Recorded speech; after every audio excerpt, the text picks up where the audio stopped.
Armada maritim adalah kunci kebesaran kerajaan Nusantara. Bengawan Solo mengalir ke laut selatan maka akan menjadi sungai vital karena melewati kota raja.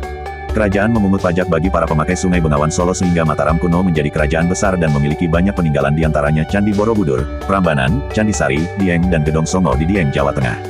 Peristiwa pergeseran lempeng bumi disertai bencana alam telah merubah arah sungai Bengawan Solo yang awalnya menuju laut selatan menjadi berbalik ke utara Pulau Jawa bermuara di Gresik.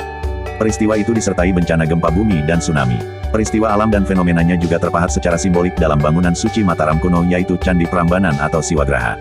Sebagai simbol dewa perusak alam semesta, letusan Gunung Merapi dianggap sebagai akhir dari sebuah tatanan kehidupan dan letusan terbesarnya adalah manifestasi Siwa Maharudra. Demikian juga Parwati sebagai sakti Siwa akan bermanifestasi dalam wujud Durga berbentuk gelombang besar yang menuju daratan tsunami.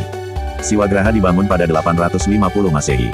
Candi Prambanan adalah sebuah langkah untuk memecah energi alam yang berpotensi menjadi bencana. Namun alam tidak dapat dibendung, lama kerajaan berpindah-pindah mencari lokasi